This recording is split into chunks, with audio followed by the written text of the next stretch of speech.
live on air? We are not live on air until we're now live, but we're not live on air yet. We will be though.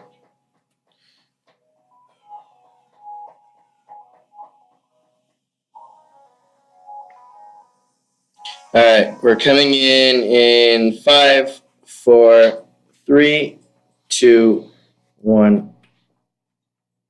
So we have Terry 1, Anthony 2, Dan 3. Absolutely. Perfect. Welcome to the Calling the Audible. This is the Div D-1, Div D-2 podcast. That is the hottest ever podcast in the spring season. And with me, as always, is the man who gets heat from those out there. He is the hologram himself, Alex Holloway. Yeah, well, that's it. I take all the flack for this show. You know, I'm the whipping boy. You are the whipping boy. I thought you'd be the face of it, but I am the face that runs this place, but the face that runs this show is an eagle. Who's back from where did he go last? I had a corporate event. Oh, big wigs, huh? Shaking hands.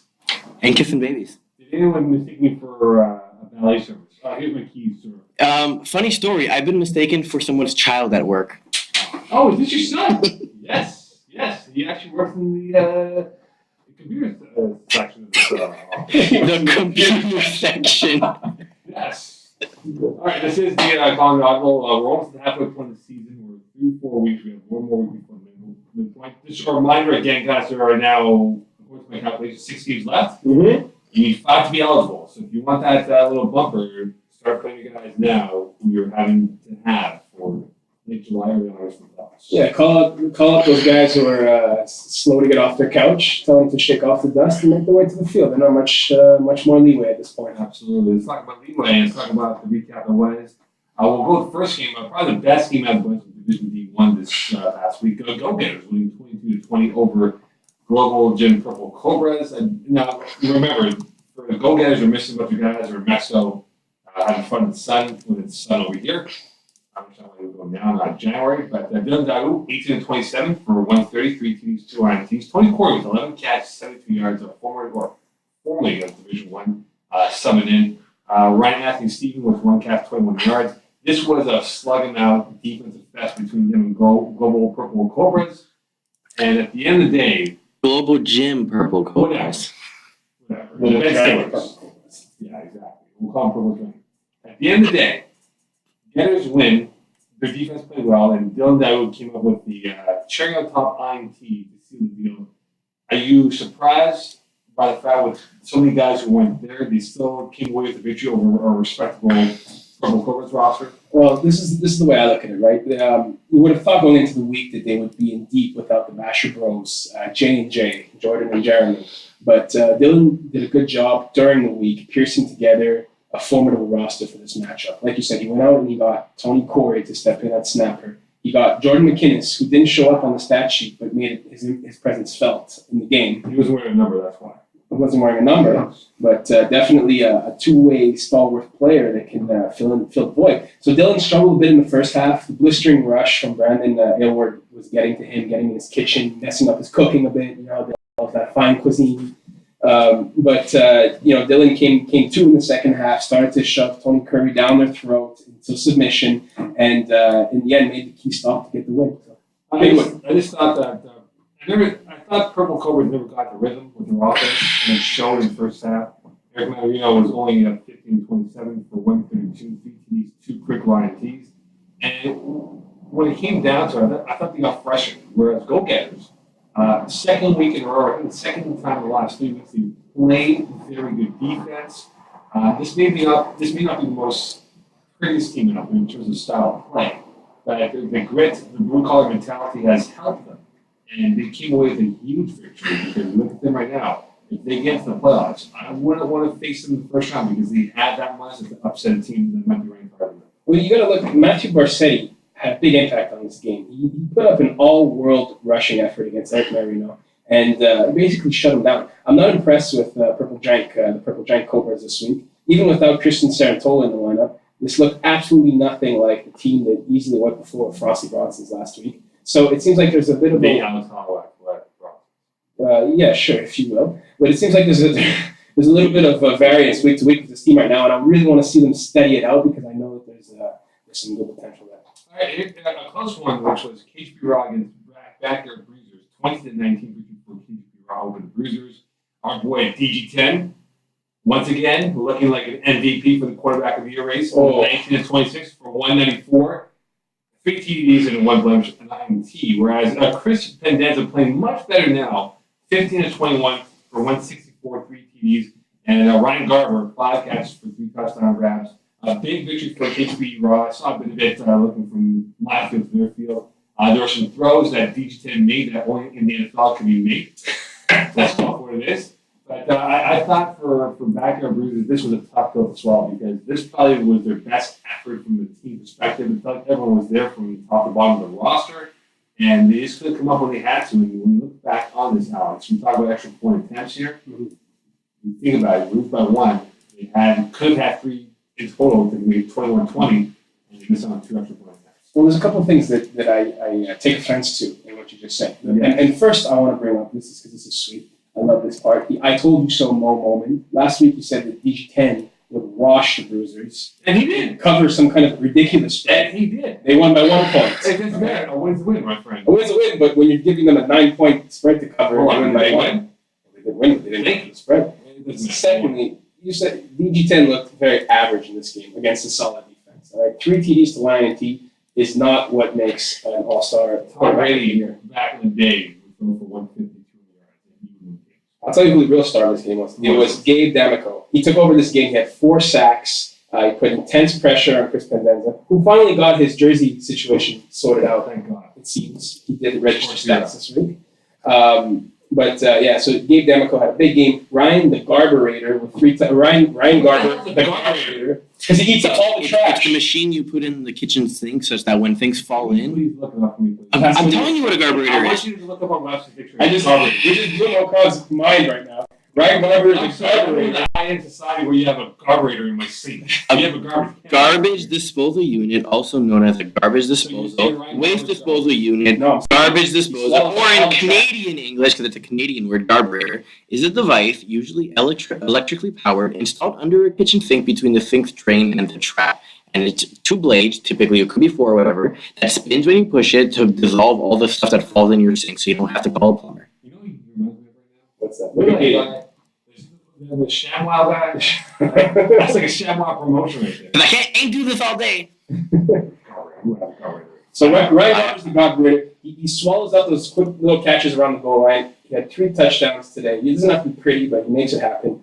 And that's how KGP went to victory, powered between those 2 guys. The thing about Bruisers, though, that we have to give them credit to, Pandas looked good for the first time this season. The jersey was 1 point, but also spraying the ball, distribution to 7 different receivers.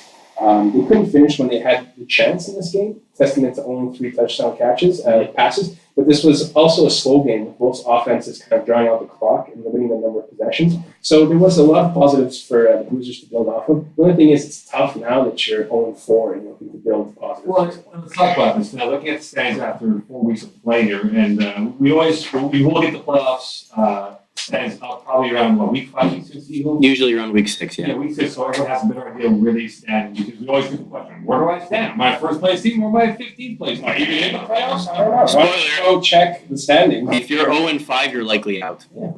Well, we'll never say never.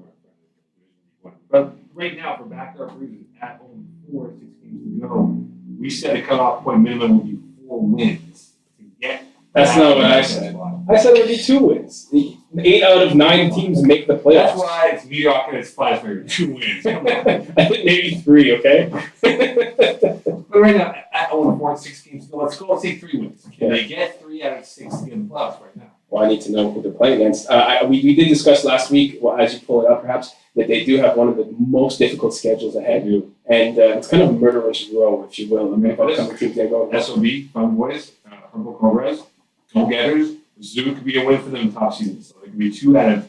You got Finagle win as the first 3 games you have left. I'm seeing it on the back end there, the last 2, and at that point it might very well be too late. So they're going to have to pull an upset there. There's 2 powerhouse teams, and there's 2 red hot teams in that list that you just said, and then there's the final 2. So they're going to have to pull an upset out of their hat somewhere along there, and they're going to have to pick up the final 2 games as expected. a chance to make the playoffs. So it's a tough road ahead for the. I mean, before we talk about the North Division in Conference A, about whether or not Parity or Mediocrity is finest, but are we seeing some close races? But are you sensing now we're seeing some teams pull away from the pack and really establish themselves as the favorites moving into the next half of the season? Absolutely. We're starting to see the lines of demarcation drawn up, and the contenders are separating themselves from the pack and making a clear statement that, hey, we're the ones who are going to be the incumbents to win the championship this year, and the rest of you guys, you can scrap for sloppy seconds. But that's definitely starting to become evident at this point in the season. You know what? At the end of the day, regardless of who plays in the final, I still believe my NCAA formula should be. I think so. I think there's something good there. Who did you play against? Who did you win? That should go a long way. In Conference B right now, you have 3 4-0 teams in KHB Raw, SOB, and Kiwi Island. And then you have a 3-1 team in Liz Phillip, right? Those are probably your 4 best teams in the entire division. And guess what? They're going to knock each other at some point in the playoffs, whether it's in the quarterfinals, semifinals, or conference finals, whenever they might meet up at some point here. So I just think that. So you're saying the pulling out of a hat preseason is a bit arbitrary in order to determine which teams go into which I conference? just believe that for future references, whether it's in this division or winter season or spring season, you play one once in your division, whatever it is. It's not like college football or college basketball or the HR and day where you play multiple times per year, so you have a better gauge, right? That one time doesn't mean like, hey, if Get Off My D beats ICU, but yeah, KHB Raw beats Straight Up Bass, but KHB Raw is going to be ranked as a 1 and Get Off My D is going to be ranked as a number 2 team, even though they have a crappier record. Should that be justified? Well, it's a short season. There's no mulligans afforded here, unfortunately for you. But so if you lose a game, it has a big impact on the course of your season and on your playoff rankings. You gotta strap up and you gotta come to ball every week. I would love to see to go one. If we have 8 per conference make it, you take those 8 and you rank them. Yeah. You put a bracket formation. Doesn't matter. So if one gets bounced by a 16 seed, that 16 play the winner of the 8-9 match. Very fair. Very interesting. I think it's For the record, we actually did consider this before we split into D1 and DD2. Which is very confusing. Yes. Thank you. We actually considered doing a bracket style, ranking them and everything, but we figured it didn't give the same, I guess, importance to the regular season that the regular season deserves for ranking But purposes. Eagles, the current format we have is fine. I just think we should value those teams that get quality wins. Because you know Eagle and you know Lalla. I think I'm on the board here. That we see teams who go to Not a good one. Relax. Computer boy. I mean, you see teams that go 10-0 that get bounced in the first round because they had an easy schedule, didn't play the top of the tops, and then they get bounced in the first round. No, I think you're just kicking up feathers for the sake of it right now. So maybe you should take a break. Maybe you should go outside, have a breath of air, and then we'll continue from there. Parity Mediocrity. Let's look at the North Division in Conference A right now. Is it good or bad? Because you have Yellows, LVA, Bronsons, Badgers, and D-Ville. All 5 teams have 2 wins each at this current moment. However, it is the lowest scoring division. And amongst the 4 right now, there's only 2 teams with 100 points for. Is it Parity or Mediocrity at its finest with all 5 teams, Mr. Hall? Look, this started out as a basic division in terms of how the divisions shake up, but we're starting to show a little bit of life right now. I would still rank it as a very mediocre division compared to the others. But we'll see. Maybe if teams like the Bruisers, if teams like LVA, if teams like Diablos keep on their current path, we might be able to make some noise by the end of the season, I think. But definitely not the best division, by far not the best. No, look, your 3-win prediction might be proportion in his division, right? But it looks like you. But right now, at 4 games apiece for all these teams, your 2 wins right now, you might say that 4 can be, or 5 I think should be enough to win this division at this point, with all these teams set to play each other in the next 4 or 5 weeks. I kind of doubt it. I think at some point one of these teams, or maybe 2 of these teams, are going to start to pull ahead, and it's going to become a little bit of a race. You're going to So look at who in your mind who's going to pull ahead? Well, I think the 2 teams that are going to, I think all 3 teams are actually going to bring it down to the wire. We've already played against the other 2 teams here. We lost to 1, we beat 1, and soon they'll have played against each other. So I think that Diablos, LVA, and Bronsons are going to definitely pull out, and they're going to race down to the wire. Diablos had the formidable start. We notched up this week by beating them. It's going to be, we're going to cannibalize each other until the end of the season, basically. Look, Diablo showed this week that they have some pretty glaring flaws on defense. Okay, and they're human like the rest of us. Without without Lapointe there this week in roster, James Nowakowski lit them up to be nice. Like, he showed the true strengths of the Bronsons when we're on, and he exposed the weaknesses of Diablos, who have an excellent offense, by the way. So obviously Diablos are going to come back down to earth a bit at times, and this is going to make it a race for sure. I think Dreamville could be the wild card. You're going to go down with that predicament, my friend. I am going to go down. You've been saying it every week. Because this is a team, if they get their act together, they can make some noise in the playoffs here. Just not talented enough from top to bottom, in my estimation, for what the top-notch talent of this division requires. Here's a good team, though. LVA. They're just a steady, good, solid team. Chris Rivet looked great on film the other week when they were the alternative game of the week. He looks a bit like Peyton Manning with those happy feet tapping furiously before his pass. So when he's on, he can be a very effective efficient quarterback. At this point right now, 4 games through, 6 to go, I think that's going to be more than enough to win this division. They really can. I think so. I think if 6 wins, we should take it, I think. And they go to 5 years, we will reach the ball. Yeah, it's good for the Bronsons. What's good for the Bronsons is good for Howak. I'm sorry, person. Team of the week. Let's talk about Ghetters. They're 2-2 now. The key players: Dorado, Jeremy Anderson, Bruisers, and Barsetti. We spoke about it briefly in the earlier segment. Is their defense, their card victories, and can they get away with being physical? Because I'll tell you one thing: they ain't playing 2-9 touchdowns. They are physical and they're ferocious attacking football game. Yeah, I'll tell you what, they'll get away with it because they're crafty, experienced veterans who know how to manipulate calls, who know how to play angles so the referees won't always see everything that happens. Shots fired. No, Hashtag.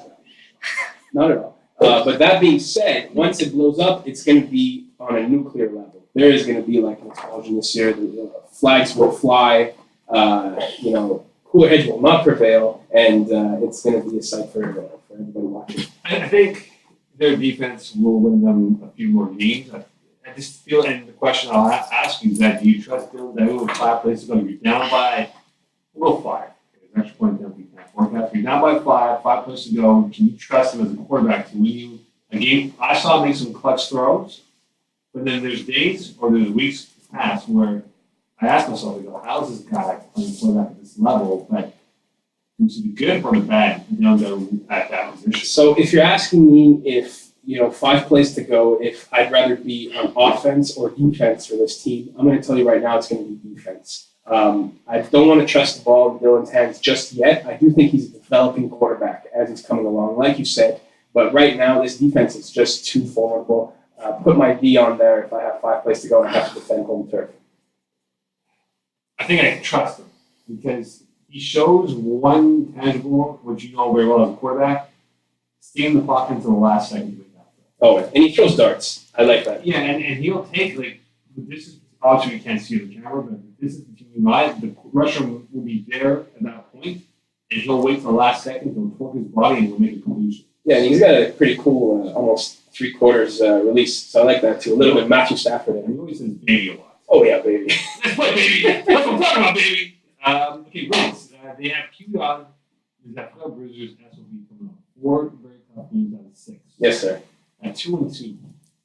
So 2-2. Let's see. We're gonna shake our crystal ball. We're looking to the future. In my estimation, this team is gonna finish 5-5 on the year. 500, perfect 500, even Steven. They're gonna make the playoffs. They're gonna have a nice position with that. They're gonna go 0-3 or 1-2 out of those teams listed above. Awesome showdown against Bar Mitzvah in week 10. The brother versus brother. Brother, you bring it on, brother, baby. With all the hype of a backyard Royal Rumble, a backyard brawl, it's going to be incredible. That's going to be hard to come out for this. I think so. I think we're going to be bringing out. Do they take sides and will it cause chaos at home? I think it's going to be like the Manning family, where the mother and father will be like, "Oh, we just support both our children," but secretly they'll have one or the other. Sure. Yeah. Don Shepard is back, indeed. He's related to that one. Yes. Yeah, so we'll see what's that he'll take. And those are looking for, and Go-Getters looking for a snapper as well. Don's probably way too overpriced. Can we clarify for people who don't know who Don Shepard is, who he is? Don Shepard, former Division 1 player, legend, former host of Audible, is back. And Hall of Famer. And he's the bomb squad. And he's the bomb squad. He is expected back in Division A this spring. The point being is that the family should be out in full force of that game. How many wins? 5-5? 5-5. I'm going to say 6-4. 6-4. I think they take out 2 of the 4 that we've listed from Bruisers, SOB, Human, and then after. There's 4 games there. There's 4 games where I think they take 2 out of 4, and they'll find themselves, let's say 4-4, and they'll find 2 more in the remainder of the schedule. Very fair. Okay, so playoff team, are they a playoff team that no one wants to face, or are they an easy win in the playoffs? Absolutely playoff team. Absolutely. I think the experience and the championship pedigree of this team that they possess makes them a very scary first-round opponent, especially in the 7th or 8th seed. A team like your boys, KGP Raw, should be very worried about the smothering defense that this team would present in the first-round matchup. PG-10 will be shaking his boots if he comes up against Go-Getters in the first round. He's cool as a cucumber. He's like a fox out there. He's ready to pounce on him. I just hope I hope for KGP's hopes that the chances that they get on the first round. Right every week. NFL, though. That's what he's doing. The Deathbed for Ice Easy. Come on, big win over LBA. Basically 2 and 3 themselves. Okay, they gotta get Bronzes coming up. Correct? That's right. Does this have an elimination field to the ICU chances? Because if they lose this game here, they're in a serious hole with Foxborough. Oh yeah, absolutely. Both teams actually, Bronson as well, they just tasted some success after a dry spell to start the season, and we're both thirsty for more. I expect this to be a slugfest, some bad blood before the game ends, just an old school brawl. These are going to be 2 teams battling for their lives at this point. And of the mid-season, it's not late season, so this will be an interesting mid-season game. Yeah, he's having Chris Olsen, and obviously he had a good game, almost 80% passing. And when I just wonder, can he duplicate or get close enough? I'm not saying 80%, maybe 60%. It's highly doubtful. Or I teach him to defense. Highly doubtful. He's gonna need to use more than 3 receivers catching the ball like he did this week. Otherwise, he can get that weak stuff out of here. 3 receivers, come on. You got to diversify that offense against Bronsons. I want to trust him as a quarterback. But I just feel that for him, he's got to start making. He's got to be more consistent. The first 2 weeks of the year, he looked okay. He looked great, and he has a chance. I feel like he came in halfway through the year for get off my knee back in the winter season, and he almost led him to the playoffs. Yeah, no, I like his stuff, but he's scrappy. He takes what he can get. He claws away. He runs what he can. Like he's not a sexy quarterback by any means.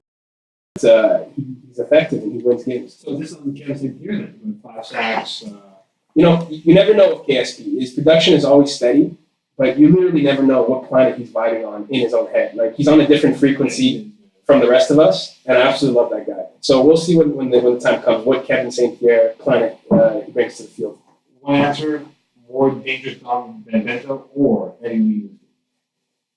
It's tough because they're 2 good players. Eddie Lee completely lit us up a few years ago when we were called the Bronx Bombers. So I'm going to say Eddie Lee again. We're going to have to keep a key eye on that guy. Like KGP Raw, I guess SOB.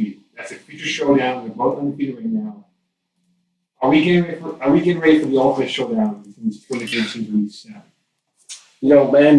SOB, they're really becoming a force to be reckoned with at this point, aren't they? They just completely demolished and nearly annihilated the Les Affaires this week. It was 42-12 or something like that. It was absolutely one-sided, a wash. And as for KGP, not entirely sold yet. They may end up being the kings of a one-horse town of this division. Maybe like the big bad bullies without any true competition behind them once they get to the playoffs. Something like you would say they needed to be re-ranked because of their impressive record. But I don't know. I'll see in this game. I think this is definitely shaping up to be a samurai showdown for sure. This is going to be intense. But SOB is just a huge force right now. We got 2 trap games. I think the bigger trap game is the Batters, which is week before they play KGP Raw, and they can give them some fits for that matchup here. I think for this game, this could be the tone setter of the conference. Who can control the playoff fate and who could end up being the number 1 seed in the playoffs throughout the course of this year. And I just think right now we are looking at 2 teams that will be 6-0. I think the percentage I'll put is 45%. And how did you get to that number, Mo? I just thought a number. I said both teams are fantastic. Lots of algorithms at play. Yeah, we use the algorithms for the. Thank God we don't use that algorithm for figuring out our ratings. I hope Mo's predictions are as accurate as those for the NBA Finals, however. Cleveland Cavaliers were given about a 7% chance before the series began, and it's proving to be accurate at this point. It seems like 7 might have been a little bit wealthy, if you know what I mean. You're right sometimes, you're wrong others. That's all I'm saying. Come up next, talk Division D2. We'll get to the games of the week. The Trinity Bruisers hammering all of us. We'll talk more about that. Stay tuned here on Calling On. I said no break. Just keep going. My bad. We're going to take a 2-second break. It's going to reset. I'm going to open the other page anyway. Yeah. Are we going to read Pisa's tweets, or are we going to talk about that? He went through all the work of writing them. I think we should read them out. Yeah, we will. Okay, so we'll start with that, or what? We're going to come back. We have one more list. All right, we are back. Hey, We are back. quick break. Are we back, really? We're really back. Oh my god. Because I said there was going to be no break, but Mo decided to take a break because he needed to diss one of our staff members. You nodding your head like this. I didn't pick it up. I don't know. Maybe. Welcome on fire for Disney TV. Hey, welcome back to Call the Audible. It is the Division D2 portion of this podcast. Hallwack and I, and along with Eagle, and we do have some tweets from our very own P.Z. Delarizi, which I have no idea what it's all about. These are mean tweets, Mo. Mean tweets. Try not to cry. We don't have any tissue here, but PC's digging deep today against us. He was quite offended last week that we took on so many characters in Division D, and he wanted to, return the favor. Did he find his jacket? He did find his jacket. However, he did not find his water bottle. So you should probably give it back to him because he's on to you. Oh, yeah. Pease tweeted me, @EgoFPF hasn't bought new clothes since grade school. #thrifty, #FPF. To which I responded, I should probably get some new boxers. Oh boy. So I guess we're diving in. Mine, @Alex Holloway 1, is F. Scott Fitzgerald's venereal disease. Come on, tweets. Come on, tweets. PV's tweets are going to be called tweezes from now on. That's just mean. That hits me deep. And you know what's going to happen? Down there, going to trip me out. Bro, you make fun of me again. Bro, you serious? Bro, you're talking about me. You're giving out. Another one from Peace to Alex Holloway 1. Nobody thinks those teeth are real. #chicklets. #FPF. Is that all real, baby? Let's talk about all real in the week that was for week 4. First and foremost, the game that really, and mind you, a misnomer perhaps, the Trinity hammering all looks what I want to look. 41-12. I guess the key point of the game was that they played 5 quarterbacks all of it. The game was not there. But the GFRT was there. We went 16 each, 2 INTs, 12-23. They took out the early lead, never looked back. Even Kazemier, 4 catches for 41 yards, 2 touchdown grabs. And once again, their defense playing well. Kazemier 2 INTs, Snatcher with 1 INT, Zunigo with 1 INT, 4 from the game.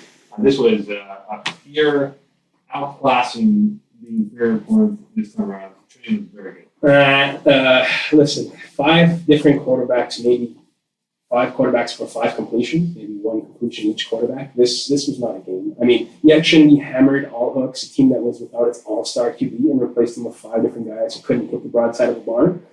So if I'm Trinity, I'm not pounding my chest too hard after. Oh, they were. Oh, see that? I'm like, yes. In fact, this is my takeaway. JF Marquis throwing for 50%, 2 INTs against the broken team is a slight cause for concern for Trinity. He made it tough for him. There's one bright spot for all. It was Coutune's rushing against JF Marquis. Regardless, I think this has more to do with them not being challenged in this one and taking it a bit easy, taking their foot off the gas. But this game was ugly.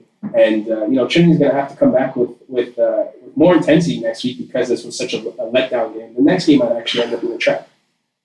Well, they get the big win, and you're puffing their chest. You won the match. Pounding their chest. Yeah, we beat all of us, man. Roadrunners and Les Montagnards tying each other, kissing each other like their cousins. 32-32. Matthew Kulias was pretty good. 5 TDs for 228, 1 INT. Julian Piscier was not so bad. 170 yards, 5 TDs, 2 INTs. Marc-Antoine Guillen, not Marc-Andre, as he corrected us. All right, Mo. 5 for 91, 2 TDs. Justin Loder was fantastic. 8 for 128 for 3 touchdown grabs. This was a great game. This was a boxing match. It was punt for punt, body blow after body blow. No one could get the knockout punch out there. But if you look at the Roadrunners, I think this, in their mind, more of a loss than a national tie. And for the Montagnards, they can give up a point, and they did. But they're still controlling the division. For the Roadrunners, they might look back at this last point on why they could be in the playoffs or outside of the playoffs in League One. Well, look, the Roadrunners, that is, they torched the Mountaineers deep with ease. Without Fred V in the lineup this week patrolling the secondary with his combination of range and speed, Mountain men were very vulnerable, and Justin Lerner exposed them to the tune of 8 catches for 123 yards and 3 touchdowns. They made the adjustments in the second half a bit, the Mountain men did, but the damage was already largely done. Yanakulis had a big game, lit them up, like you said, to 28 and 5. But the other thing was, on O, JFC forced some uncharacteristic throws like he normally doesn't. Both of his INTs occurred when he forced corner routes to Mav, Marc-Antoine game, and when checkdowns were open underneath. So I think the combination of missing Fred in this one, who was one of the key elements, one of the best two-way players in this whole division, kind of contributed to this one. And not to be forgotten is that the Mountaineers had a chance to win. They were at the 5-yard line on the last play, and the Roadrunners defender just made a fantastic play, took the ball loose, and tie game. Yes, Sweden playing very well. The Pandas against the Smoking That Lalla, and the Lalla's won 28-18. And I learned this the other day. I don't think it was with you, but I forget who was on the song with me. But Avery Lalla has an OC. Really, his OC in the stands by Tony Lalla, his father, who also plays with him. And so essentially, Avery Lalla had probably his best game at this level of football, 22-33 for 189, 14, 190. Ryan, not cartoon. They told me it's not cartoon for Mr. Lalla. Karuf? Yes, I did. I recognize it. They came up to me and Mr. Bacalani was like, you tell your boy, Alex, it's not cartoon, it's cartoon. We're just getting it from all angles on this program. You are. Only 11-24 for 125, 3 TDs, 190. Brink Calder, our very own Brink Calder, a hat trick of touchdowns here in this game. Big win for Smoking That Lalla. They did good. They could have done better. This should have been over before 5 plays. It wasn't. For Pandas, another demoralized loss for them. And it makes you wonder, moving ahead here, do they have any chance to get the bus? Right now, I don't think so. They lost to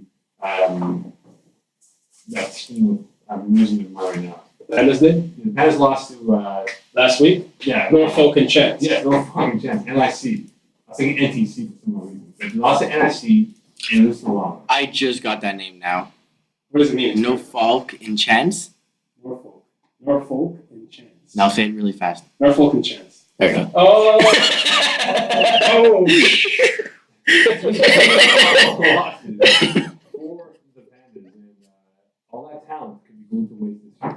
Yeah, so in my mind, I know you said this wasn't a great game for Lalla, but Avery Lalla had his absolute best game of the season to date. 22 completions, 189 yards, 4 TDs, looked like a seasoned vet maneuvering through the Pandas defense. Fellow FBF freshman Jordan Murphy put on a clinic, 7 catches, 84 yards TD, and Brent the Hitman Calendar No, don't call him Hitman, please don't. silenced his critics The washing machine calendar. of his catching ability Thanks. with 5 catches and 3 touchdowns. So there you have it. Lalla's look good. Like we said last week, Pandas are really in a rut right now. I don't know what it's going to take to bump them out of it. They're going to need some bounces to go their way. They're going to need some luck because as it is right now, it's not looking so good. Does Brent have a collection of sweaters?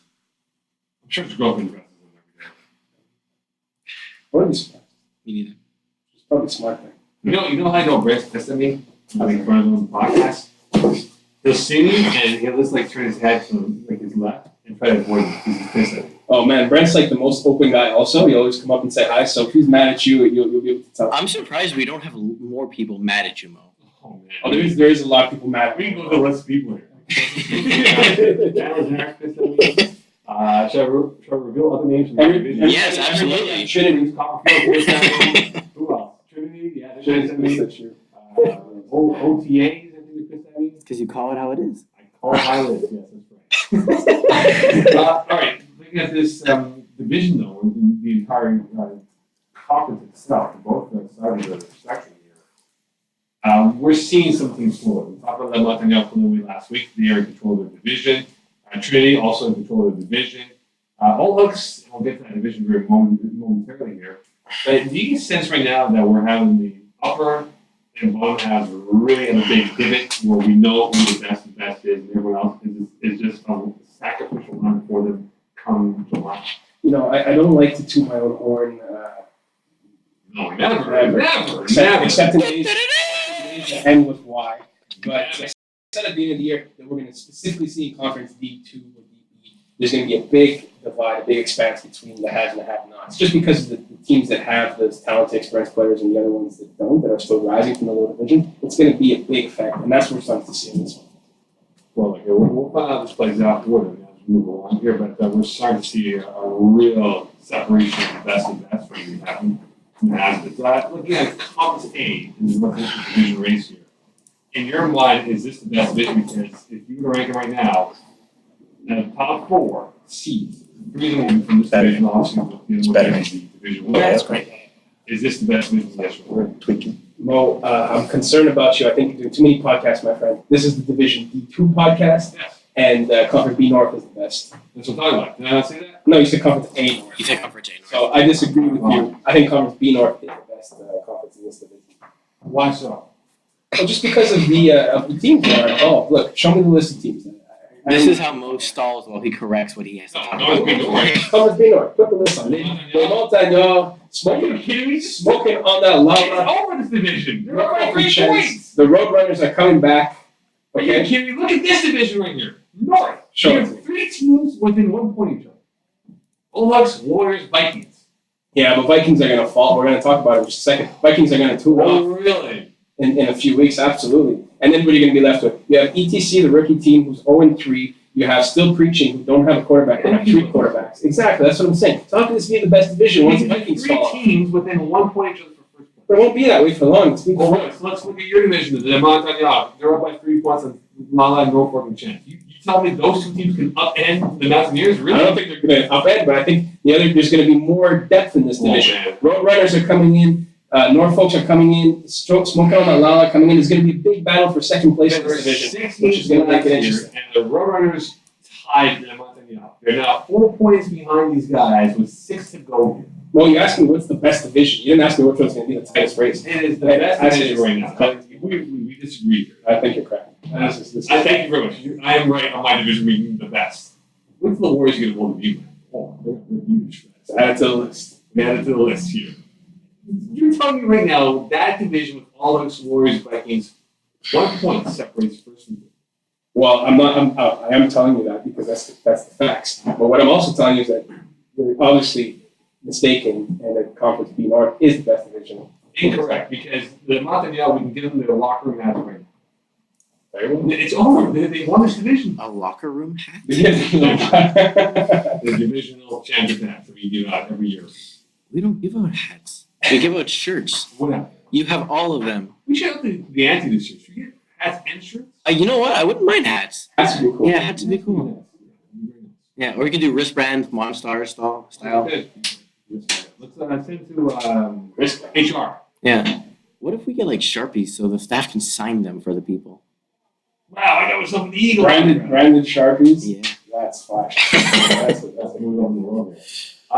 Trinity, we know about the defense here. Their secondary is fantastic. We look at Juvenile, we look at Samson. They're probably the best lockdown core duo. We're 11-19 between the two of them. If you had to pick a receiving duo that can beat this dynamic 1-2 puncher, can you think of anyone out there right now that can do that? Trinity's duo are athletic, fast, physical, true athletic specimens.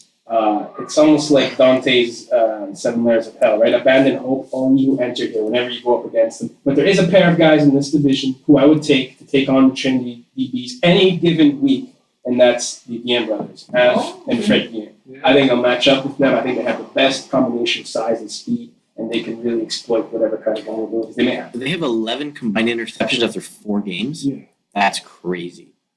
That's crazy. I think the record is like 22 or something combined between 2 players on the team. I think they're going to break that. Yeah, I think so too. That's I can look it up. Projected. They're on pace to have, I think, 24. Yeah. And these aren't guys who are just like having a big year. These are guys who've had strong careers in FPF and in the lower divisions thus far. So there's a track record for them. There is one. let's forget Who's that? For the Ravens. Matthew Wolf, Matthew Brown. Oh, interesting. I think those two, with the size, you look at Wolf's size, he passes everything within radius, and Don runs really pretty good routes. I think those 2 guys can really give a problem. Now, is Alex David the quarterback deliver the ball in that matchup. Is there breaking news on one of the Adonis, by the way? There is. Thank you. So Breaking news! it's such sad news too. I don't know why we're so hyped up to say, but Mike Adona had a serious shoulder injury this week. Was taken to the hospital. Was diagnosed with a severe shoulder dislocation. Separated shoulder, grade 4. Shoulder. He's going to need some operation, I do believe. So Mike Adona is out for the rest of the year, likely. He's been a phenomenal rusher. Yes. Yes, joint shoulder. So no, then yes, it's one of those two. yes, it's one of those. No, it's thrown or not thrown. I'm not sure. Chapman would actually know. I'm not Adam Schefter here, okay? I don't have. We're working with what we have. Mike Adona is likely out. He's going to be gone as rusher for the Ravens, which is huge because he's had 6 sacks before this week even began. And he's not going to throw anymore for likely. Not going to throw anymore for his C team as well. So terrible news for Mike Adona. We wish him speedy recovery. Yeah, there's no news specifically on which shoulder it is, but all we know is that he was subbing for One Speed Power to the Division E team. He dove for an interception, collided with our very own Chapman, fell awkwardly, and dislocated his shoulder. So this is Chapman's fault then? Chapman's fault. He put on too much muscle mass the last couple of weeks. Yeah, because that's what it is, muscle. I hear Summer's on the way. How do you get his nickname again? Oh. So you were here last week, my friend. Chapman was looking lean and mean. Yeah, he was sweating them out, my friend. So if you had to pick a weak link between Samson or Juvenile, who do you pick on? I'm going to throw this question back to you. You have more experience in this one. You're going to pick on Juvenile? Why? Tell us why you picked on Samson's got all that confidence, man. Yeah? Yeah. So he's just got that swagger, right? Yeah. He's got that swagger. Confidence all around him. I've played, like, playing quarterback in divisions in this league. Sometimes you come across a guy who just looks like a mean, SOB, like just like I don't want to try on this guy. I'll go somewhere else, and then you avoid him for the game, and that's kind of what Samson is, like he's got that swag. He definitely does. And you wonder for Trinity, can they survive the ability to play? We'll find out. But the defense looks good, and those two guys can lock it down. But I'll tell you one thing: if they had gone and Matthew will lock up with them, I think it'll be a very tantalizing matchup. Indeed, maybe we'll be treated to that at some point this year. If my playoff system wasn't in play, then maybe we would. But I'm not too sure. It'll be very tough. Team League, Black Knights 1-3 this year. Their key players, they have a roster of 85 guys. It's practically insane how many guys play for this It's like team. an NFL roster before cuts. Yeah, CP Lajeunesse, Anthony Sidra. They're a great ball hockey defense. 11-19 this year. Could their defense carry them, or can they rely on their inconsistent quarterback, Joe Marcelli, who has awful numbers? Never will a defense carry you, no matter how great you are, when your offense is as inept and fatally flawed as this team's offense is right now. Their quarterback has 447 yards, 9 TDs to 12 INTs, 53% completion, and a 55 QBR to the beginning of the year. And this is the crazy part. They have Jimmy Janvier on the roster. Did you go with him now? He had success in the winter season with the Jaguars. He knows how to succeed with certain guys on this roster as well who he's played with. He was brought in for a reason. Give him a chance. You have nothing left to lose at this point. You can't get any worse quarterback play than I think they have to go with Jimmy Lee. I really believe they have to go with him because he can stress that defense out. They got speed to burn on that offense. And I think with Joe Marcelli, he isn't adapted well to the FPF team. It shows. He's frustrated at times from INTs. Somewhat pointing fingers at his receivers for not running the proper route distance. And now at this point, at 1-3, you're still in the playoff picture here, but you need to put some wins in a row. And I think Jimmy Lee could be the guy. Because he's done it before. He's led the Jaguars in years past, albeit not with playoff success. But you can definitely do it with those guys if they move ahead. Their key games. Yeah. BWW, Runners, All Oaks, Red Shark, Lobster. 5 very tough games here, 1-3. You're going to have to go at least 3-2 to win a chance of the playoff spot. They don't make a drastic change on offense now. They're looking at maybe a tie versus Red Sharks on that list. It's not going to get any better. It's not going to get any better, unfortunately. They have to do something to shake up this fate. The conundrum they have right now is it can be very difficult to change it up very shortly here. Inside the numbers, look at the receiver position this year in Division D or D-2. 520+ catches.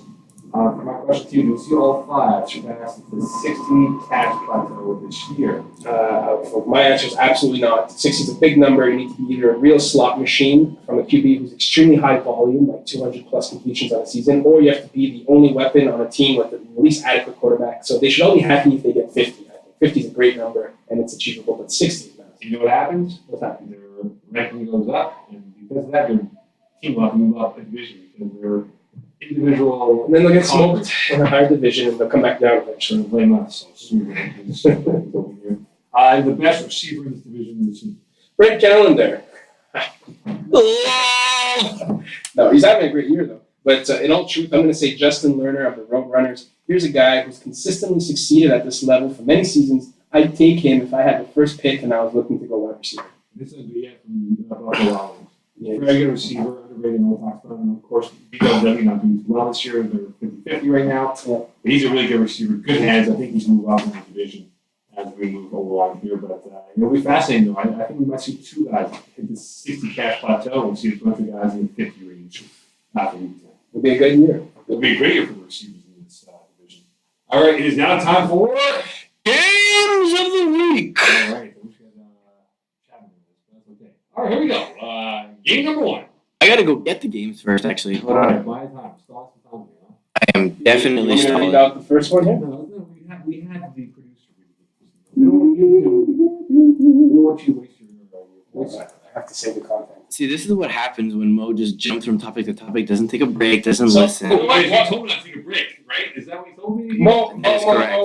you can't get off that easily. You have to read your mean tweets from Peace. Oh, yes. That's what the main tweets. So I don't know if you're gonna pull them up in the meantime. I have them I'm right going here. to have the Here you go.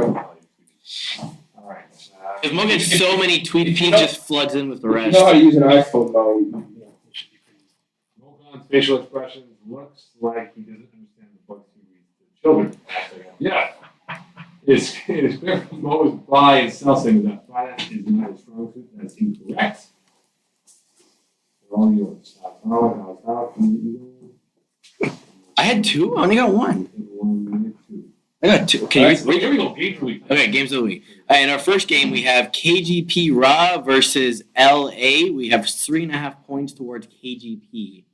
I don't know who's gonna go first in this I one. go first. I know what I got. Yeah. Okay. You got KGP, your boys. Yeah. 10. I'm gonna take KGP also this week. I don't know where it is at first stand after the humiliating loss they took this week. I don't know if it's gonna take them next week to get back. Give me KGP. We got Go-Getters versus Kiwi Island. 5.5 point favorite to the Islanders. No, Alex, you go first because Mo went first on the last one. Oh, I like that snake draft. Give me Kiwi Island on this one. Tough call. Come down to the wire. Some fierce personalities will clash, but give me Island. You need Ghetters, my friend.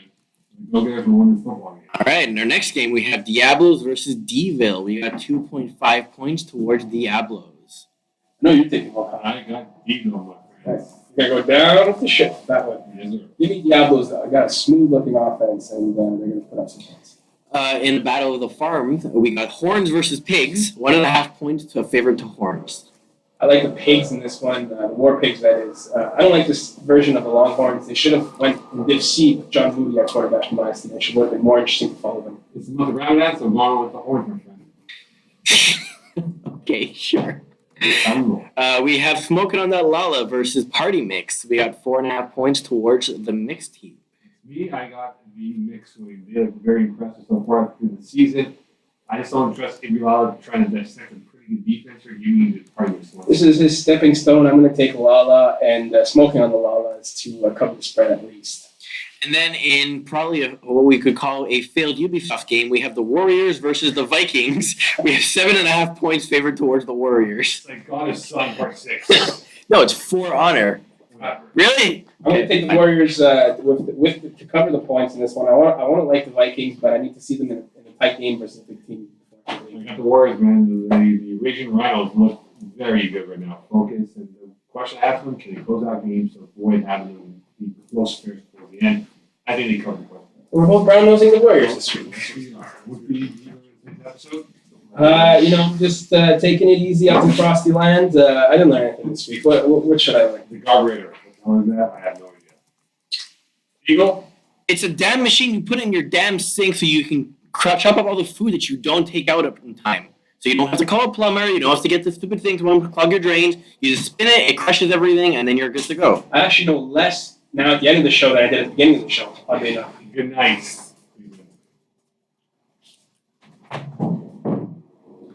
Look at us, bro. We are on 8:35. Hey, I can thank Eagle for that. Thank Eagle. Yeah, he rushed us through it.